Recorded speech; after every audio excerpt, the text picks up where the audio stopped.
This is a very special episode for me because today I am meeting back with the team of the Museum of Cultural History in Oslo, of the research group The Horse.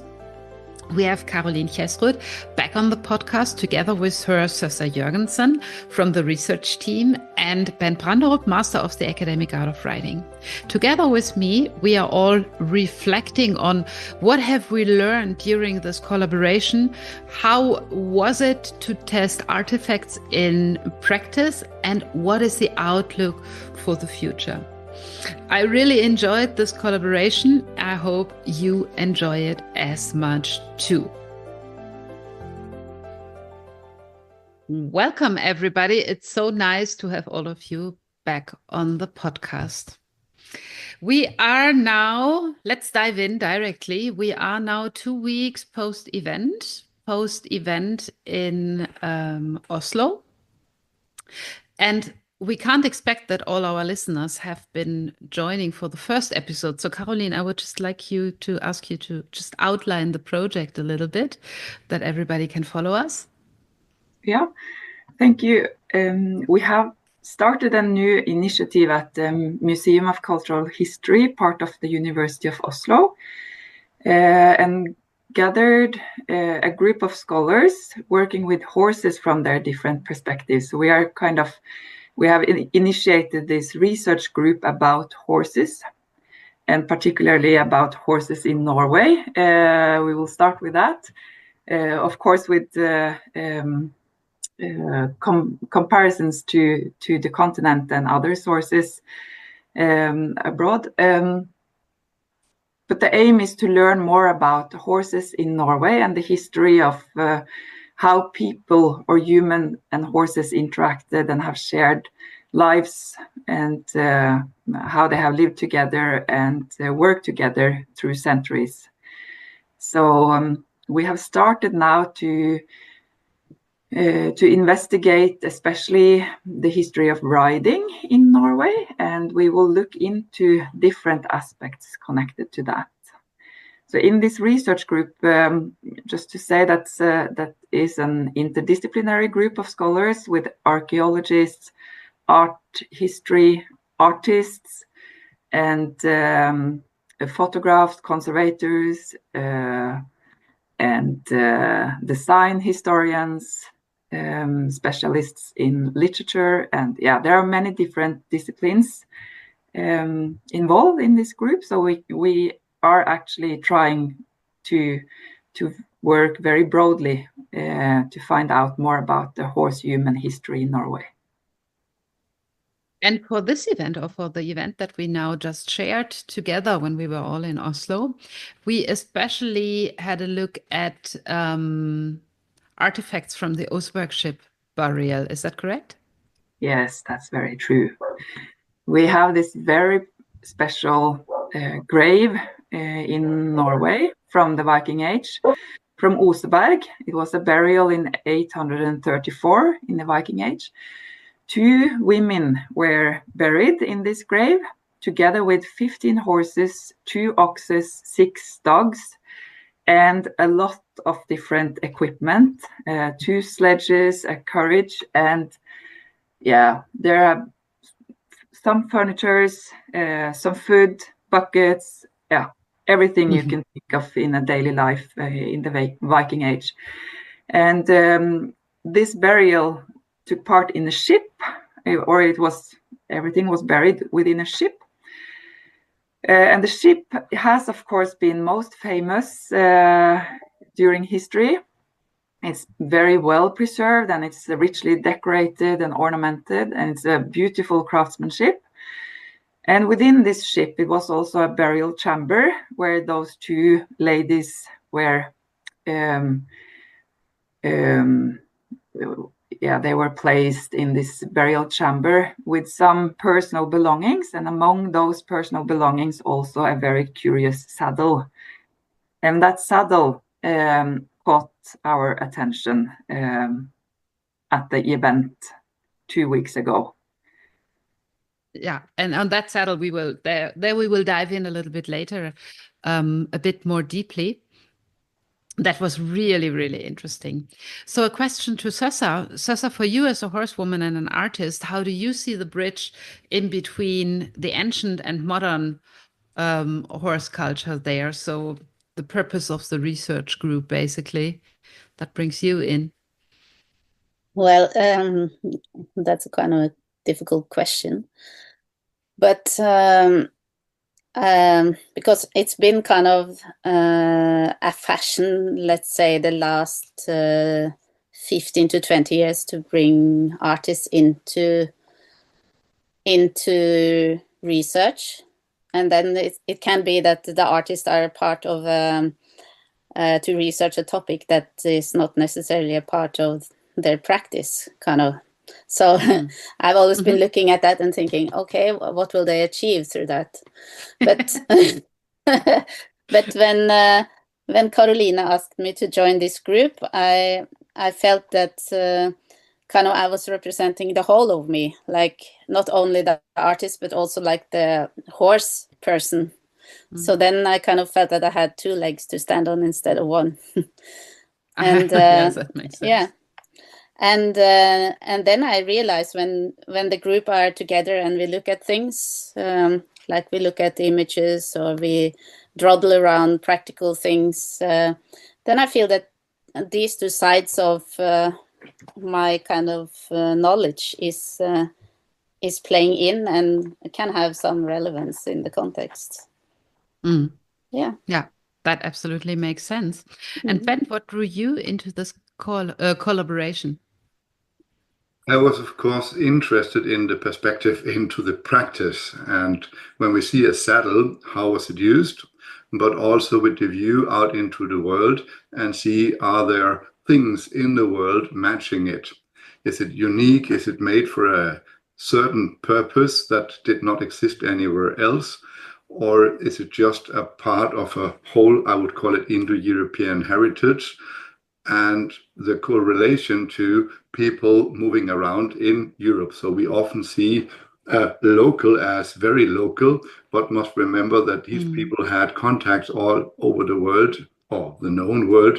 So when we, for example, see the Viking stirrups, they are quite unique in the way they are shaped, but in being stirrups, they are inspired for somebody else having stirrups. So of course there are someone having an idea and someone else who might make a local variation of that idea, but still being a part of a very big tradition. You also have a lifelong interest in everything about the art of riding and the historical roots. Could you discover some more insight there? When we're looking at a practical purpose, no one invent a screwdriver if there doesn't exist any screw. It has a purpose. And when we see a saddle made in a certain way, then it's made in that way because, and not just by coincidence. So there has been a person who thought, when we do it this way, it's better for a purpose. And then the thing itself can help us to find out the purpose. And the amazing thing about the saddle was that we could combine it to one of these two ladies being buried there, for the first to her size, for the second to her diseases. And we might see the saddle as something that had to be invented for that person being transported in Norwegian terrain. So how to get them around a mountain if you cannot go there with a ship or with a coach? Yeah, you need a horse in many cases if you don't want to carry that person. So the horse should carry that person. And in that moment, seeing that she was with some disabilities, that made it difficult for her to move herself. And then see the saddle in that perspective, that made it very fascinating, because then it's personalized history. Then that person get even more alive to us when seeing some of her items that she really needed in her daily life. Now we are already very deep in there. We all have, of course, seen the saddle, but most of our listeners won't have seen the saddle. So what is so special about this artifact? I think there's more Karoline who can go into the details about the artifact itself. Yeah, so the artifact itself, it's kind of it's a saddle constructed from 3 pieces, 2 parallel side panels, and 1 back panel that kind of fixes those 2 side panels to each other. And what is very special about it is also the ways that what we can see from the wood, that the side panels are carved for the legs to be put straight forward and not down on each side of the horse. That's how we usually see saddles today, and that's also why many people have been very confused when they have seen this saddle and also asked, can this be a saddle at all? It looks very uncomfortable, also because it has like this I don't know the English word for Horsfriends, but it's very tall in the front. In front pommel. Mm. Yeah, the It's pommel. like an A-fork. Yeah. Yeah, so it makes it a bit difficult to kind of with the more modern way of riding to understand how this saddle may work from a modern way of riding perspective. But since we can go deeply into the saddle construction, and we have a very professional wood carver at the museum who has worked with this saddle and trying to reconstruct the original one for several years. And that has been a very difficult job because the original saddle now has changed because when it was buried, it was buried in clay, so it has survived very well. But as soon as it was dug up and exposed for sun or light and air, the wood starts to change. And then various conservation techniques has, with the best intentions, of course, has done something with the original shape. But now he has tried to reconstruct the original saddle. And then we can very clearly see that the position of the legs was meant to be forward, and also that this pommel or this the front thing must have been there to kind of tie or connect those side panels together. Yeah, so that was the most, or that is kind of the basic outline, I would say, for the saddle. We don't know whether it has been padded with leather or something else underneath, but we can see many different holes, original holes around the entire saddle. And that was also part of what we tried to explore in the working seminar, to see how those holes could have been used for the saddle construction. Yes, because so far, if I understand correctly, before you took up with your group now the topic again, it wasn't horse people who have been revisiting the artifacts. It was, of course, archaeologists who are not necessarily riders, right? Yes, I think actually also in the research history there is at least one of the archaeologists who has explored the saddle is also a horse person, but of course then more into modern riding. So I think that is something we try to do now, to actually look into historical riding and to a broader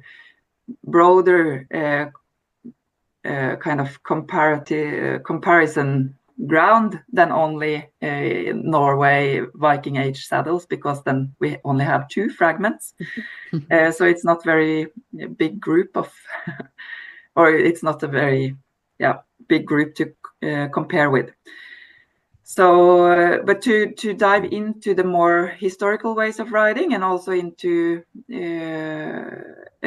to other sources and expertises, we can try to find out more about, and of course the artifact itself, to go deeper into the artifact and the construction. That is the clue here. We have already tried to compare it to graphical sources, but we cannot really see any, at least not local motifs, art historical motifs with a rider with the legs stretching straight forward like it would do in this saddle. So we need to go other places to find parallels.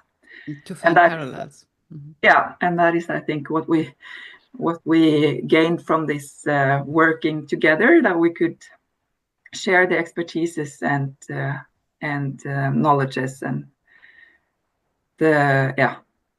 bring different perspectives on the table. I'm a big fan of interdisciplinary work, and I felt very much at home at your workshop because there were so many perspectives. And I think that it's always so rich to just listen to all of them, because everywhere you get a tiny piece of the puzzle. And for me, honestly, when I was looking at the saddle, I thought, okay, this is something not for riding, but for transporting. But when we had it on the horse, then I was surprised how well it worked. Yeah, I do still think that most riding is being transported. Yeah. We have in war, in narrow combat, and in the art, another terminology for what is riding, but most riding over the world through history has been transport. And this was a particular transport, Søssa, pardon.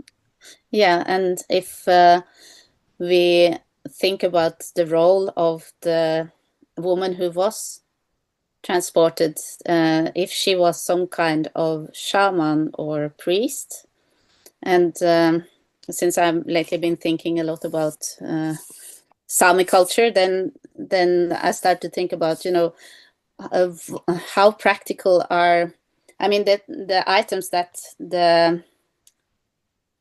the head person would carry would be like some objects to do rituals, and that we must think very different about how they should be practically used. I mean, the saddle must of course fit to the horse, but that she was transported while she was kind of representing her rituals, or this kind of thinking that is really, that we have a Christian kind of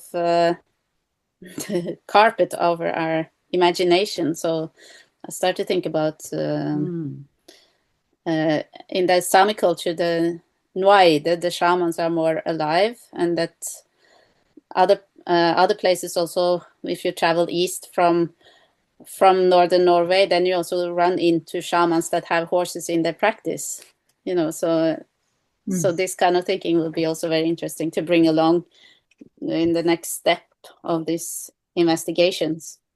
I think I would also add to it that when you travel, it's also a representation situation. So you have a quite representative boat, also the ship itself.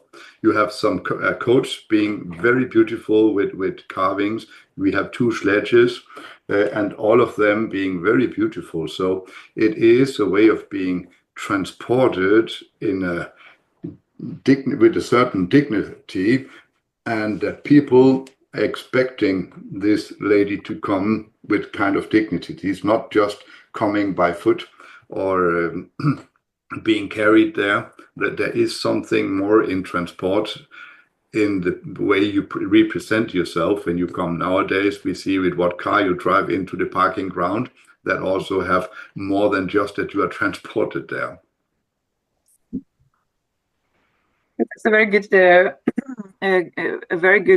point. I think the representation, and also kind of trying now as in the next step, as you say, Søssa, because what we know now is that the saddle must have been functional, and I think that was a good kind of result at this point, to actually just pinpoint that this saddle, it is a saddle, number one, and it has been functional and even quite comfortable. So, and then we can of course open the floor for new interpretations of what is going on in the Oseberg burial, because there are many unsolved questions. It's a very special burial, and it's it has raised curiosity and a lot of different interpretations for more than a century already. But now with this knowledge, I think we can actually reinterpret the story or parts of the story a little bit, and that's very interesting. But I think we need to do some more investigations, for example, of the skeletons, and to see whether, because now it's a kind of a clear hypothesis that the oldest lady with the different diseases must have been the user of this saddle. But it would be very good to actually check the pelvis, for example, and the size of the pelvis, and to see if it actually fits the saddle. And I mean, what can we do now to also to be more sure about what we think we have learned so far? So I think we need to go deeper into the rest of the Oseberg find, and then we can also open the floor for new interpretations. But I like very, very much this representation idea, that the riding or the transportation, even though it's only transportation and not narrow combat, it's still a representation going on with the riding. So I think that's a very interesting point to actually include in the work. We have it, for example, in coronation saddles. Yeah. Earlier, when you got a new king, you couldn't see him on television, or like today, a new president. And therefore, these coronation saddles fitting to the crown, fitting to the complete equipment, was, of course, what would tell, here comes the king. So many people would never have seen that person before. So the outfit and the representation would tell, aha, this is the king. That's a very I just told the ladies before, we had the king today coming in. The real we wouldn't have recognized. Yeah, we wouldn't have recognized him without all the flags. Yeah. Yeah. And I'm still very curious about the position of these two ladies. I would more and more that I know about the elder lady go to the hypothesis that she is a kind of a völve, as we have a name in the Scandinavian for a religious person, female, representing, and then it would of course be interesting to see if the other is perhaps a servant or perhaps a queen bringing her völve. So I would not, as I think this person in my head get more and more, the old elder lady get more and more clear, also knowing about that she might have had tattoos and so on, and is perhaps from somewhere else in the world or whatever. There's so much about her. So I'm also a little curious about the other person, if she is the queen bringing her religious representative person, or if she is the servant of that as it is völve. So the other one makes me a little curious too now, the more we know about this one. Absolutely. But it's interesting that there in the chamber they have the saddle, and they have a comb for the horse, and they have a stick, which is like representing a riding stick, like helping with the steering. But it's only for one person, so there's only one of the women who are supposed to ride. At least in that manner. Yeah. Because we find in Viking graves a lot of stirrups, but no saddles. And I can guarantee you, without a saddle, a stirrup doesn't make much sense. So there must have been saddles in materials that we simply do not find. For example. Leather and pads, maybe more. Yeah, leather pads and whatever. So, but we could also imagine the other person being transported with coach or sled. Yeah. Because there are coach and two sleds. And when I think about that, there were two oxes in the grave, and think about that many holy procession still today in Spain, there are coaches dragged by oxes with the religion items on that coach. For example, La Rosilla, down in the southern Spain, but in many other occasions in Spain still. And there would be special white oxes that they prefer to have for that situation. So 2 oxes is for me like not only food, but much for food actually. So they rather perhaps would be the ones for the coach, that we might see them more as a coach for oxes than a coach for horses. That's also very interesting things that we need to look into for sure. Yes, and when we combine them with different coaches that has been found, for example, in Denmark, Dreiberg coach, that is interpreted as a coach for some wooden statue being transported on it in a religious situation. Yeah. And of course, coming back to the saddle and the paddings, I mean, there must have been maybe some animals like rats or something eating everything, almost everything from leather down in the grave mount. There are some shoes maybe, but not much of leather. There are actually 2 pairs of shoes, I think, preserved, which is interesting. But I haven't been able yet to look into all the details about the grave, but that is clearly something that needs to be done now, to go through everything and see also how things are placed in relation to each other. Because of course this was not randomly placed there. Everything was placed with a purpose. We also know that the grave has been robbed for all jewelry and so on, and the grave robbers who have gone in there might also have made some mess. Yes, that's of course a part of the picture. Also from the existing saddle, you just have the tree, right? You don't have any of the leather or the fabric that was most likely put around for making it more comfortable. So I think it's quite likely that you have another kind of riding pad where the stirrups are fitting. That was for the other person. Could have been. Or the question is, why do they bring 15 horses? So we have, for example, in Denmark, Ladbyskibet, where there were also, I think, 11 horses on that boat. And we have other ship burials where horses is with it, but of course many more horse burials than ship graves. So yeah, these amount of horses might of course have different reasons, but it's difficult to think that they should bring something that was not meant for a certain use in the afterworld. I think that is what we do now, like to look into the burial with a horse perspective.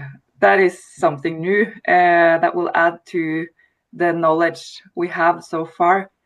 That has not been done yet. So to put those things together from the horse perspective and to ask why all those horses and the different horse equipment, how may it have been used, and what was the purpose for this specific ritual, the burial ritual, but also what was the purpose before the ritual. And this the representative function is of course very interesting to put up there. There was jewels kept from the Merovingian saddle in the Merovingian grave. Unfortunately, Napoleon used, I think there was 8 kilos of jewels that he used for his coronation outfit. So the saddle was ruined at that occasion. But there we, for example, know a saddle meant for a coronation of the Merovingian kings in France. So even that he got with him into his grave. And when we see the Sutton Hoo grave in England, there's more jewels kept also there. So we must see things with jewels has been taken out. So if there can have been another saddle, if we now see the Völve and see the other as a queen, it could have been a saddle with jewels, and then it would of course be gone. Yeah. So to go a little bit more, before we are getting too global, let's go a little bit back to our artifact that we had here and that we had for testing. We can now, after our trial, also say we are pretty sure this was a saddle for transporting a disabled person. she was sitting more like on a chair than in a normal riding position. And I think it was your niece, Karoline, right, who was our brave test rider. It was your horse and your niece, Yes, wasn't it? Right. Yes, that's right. Mm. Yeah. And we had because of part of the back piece on this wooden reconstruction, or the original saddle, part of the back piece has been gone. So part of the reconstruction was also to fit that back piece to the shape of the reconstruction. But when we did that, we tried to do it on the actual test horse so that it would fit the test horse also.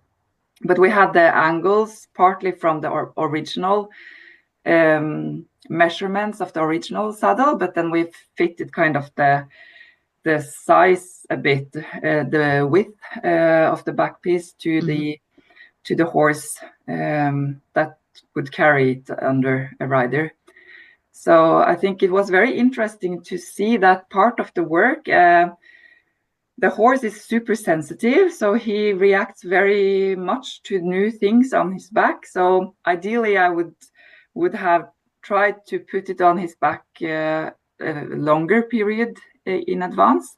But now everything kind of piled up towards the end of like it always is with events, isn't it? It's always like this, yeah. Yeah, so we didn't have the chance to actually to make him aware or acquainted with the saddle. So I was very impressed that we were able to come that far with the testing, that both the rider and the horse were confident with the saddle on the top, with some adjustments of the padding and the girth and things like that. But they were both quite comfortable, so they were able to ride on their own. And she, my niece, Agnes, the rider, she was able to steer the horse with her point of weight and also with some help from the toes, actually, or the legs on. Using her feet on the neck of the horse. Yeah. On the shoulder and on the neck, right?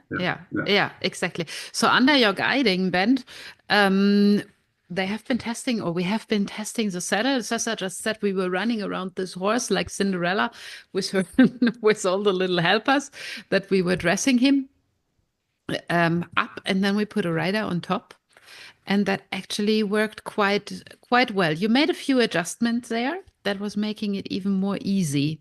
Maybe you can tell a little bit about that for the people who have not been there. Yeah, well, one of the things was to find out how was the girthing of the saddle. And one of the things was what a kind of upholstery would be under. So we see some holes around the wooden panels and can try to guess what they have been used for.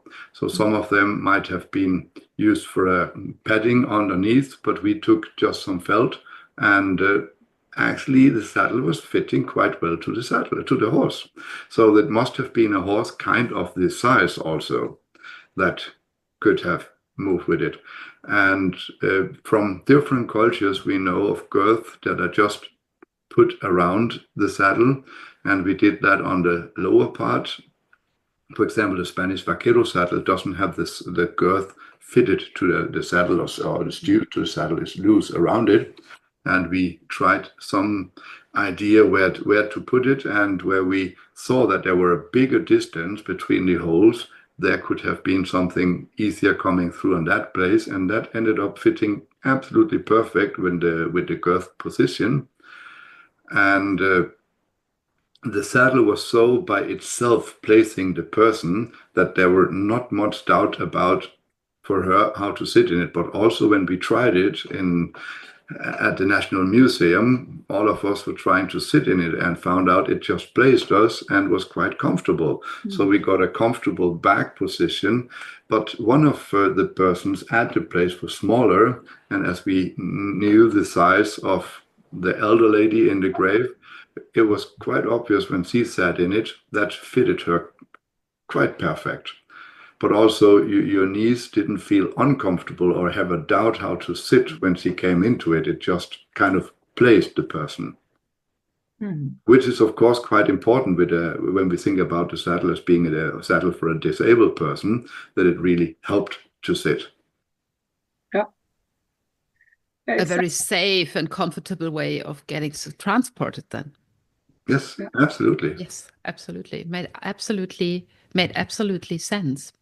So it's in a very the end, professional craftsmanship, I would say, the saddle. Yes. It's really, everything is well thought through. So it's very fascinating. Now, we are not so used to in our IKEA time that a certain thing is custom made, but we must think the opposite way around. At that time, everything was custom made. Yeah. Yeah, which is right. So when somebody wants to go and see the artifacts now, am I going to Oslo or where am I going, Karoline? So right now, it's not possible to see anything, unfortunately, because everything is packed down for, we are building a new museum for the Viking age in Oslo. So until that is opening, hopefully in early 27, it's not possible to see the original saddle nor the reconstruction. Then you have to come to a clinic to see the reconstruction, right? Yes, or if we we will always try to find some good opportunities to bring it out. But as for now, it's not displayed somewhere. So we will have to wait a little longer. So I'm always saying that research was successful if we have more questions afterwards than we had before. And I can already hear when you are exchanging here that we have a lot of questions that needs to be solved. So what's coming up next, Karoline? Now the research group will start to kind of put things down on paper, try to outline what the process has been so far to come to this point, all the preparations and the methodologies that has been used in the process, for the documentation and also the making of the reconstruction or the production of the reconstruction. And then also, of course, for our working seminar together and the test ride. So when and then we can start to kind of compare our finds and experiences with finds from everywhere else, relevant places. And to kind of, and so we will try now to bring everything on paper, like scientifically, and try to publish this as a research paper. So that is the first work to be done, so that we don't forget what we have found out, and that's how it works. We need to publish it. So I think that's the step one, and then we can, by doing that, we will also open the field for others to also reinterpret the grave and the grave finds, and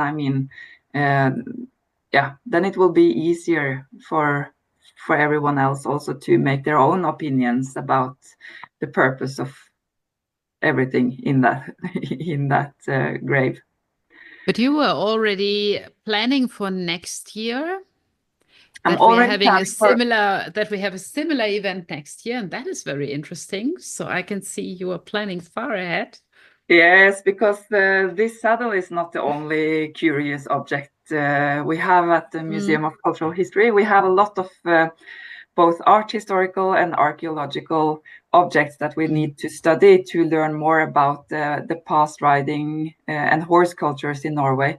I think it is a big gap in Norway. We have lost a lot of tacit knowledge and also knowledge about our own cultural history, because the history about the horse is somewhat disappearing. It has been lost somehow, big parts of it. So we need to dig up and find out more about what has been the practice in North. And by doing that, I think one way to do that is to also look into the historical objects and continue to work interdisciplinary and also transdisciplinary.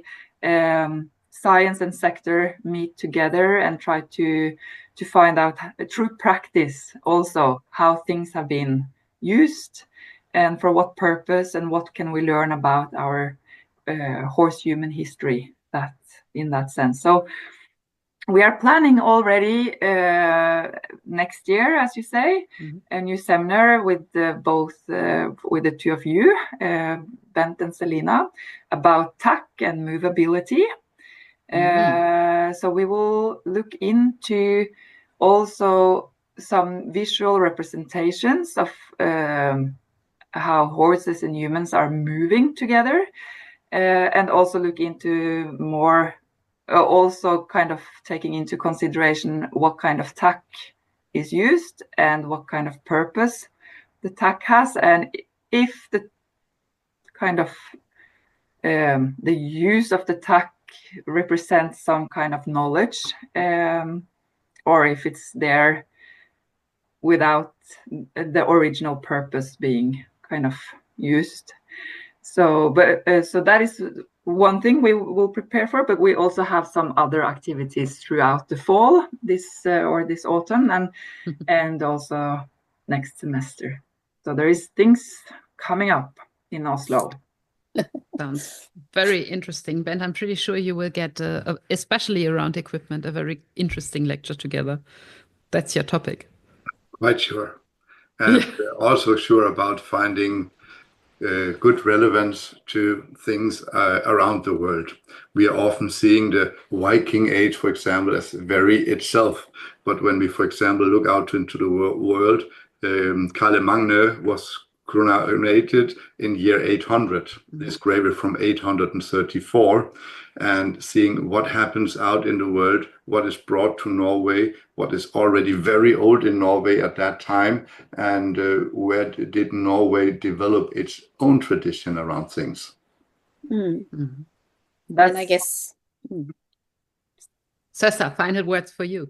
No, I was just thinking about what is special here, because we talk about that when you're riding, that was a kind of a summer activity for transport, maybe, because in winter you could easily travel with horse over frozen lakes or under special snow conditions. So then people traveled far with horse, but maybe not riding. Maybe they were driving and sledging.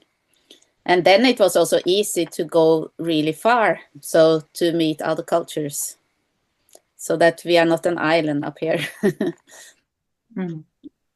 Yeah, we are not an island. That's true. Sometimes boats and like horses are for transportation. Yeah. That is true. That is actually what the Vikings were famous for, popping up not only in Byzance, but also in America. True. Yeah. But I was just thinking about that, what is special for this research group, that we all have horse interests, and that gives some kind of special chemistry among the members of the group, that the horse is uniting us also with some very good enthusiasm, that you can feel it when you are in the room, that it's so many kind of thoughts that are there on the behalf of the horses somehow. Yes. Yeah, so that makes maybe we can find something that is different, other answers. And also, since we are doing research in the time of internet, like there was published a book in 1995, I think, by a very famous, at least quite famous Norwegian archaeologist, Anne Stine Ingstad, the wife of Helge Ingstad, and but she didn't have internet, so her research was then, or it was almost coming at that time, but it was at the beginning. But we can kind of just, like our last meeting, then somebody showed a saddle from Hungary, and then suddenly I could check out an ancient saddle from Afghanistan while I was listening to that. And you know that things can go so fast now and in a different way, so it's kind of, it's so much in front of us now. from the past. Yes, so I'm looking forward to all the things from the past that we will discover in the future. Especially when genetic are easier to use. That would be so fascinating to find out what kind of horses or even what color did they have. Yeah, won't take long anymore, I hope. I won't take long.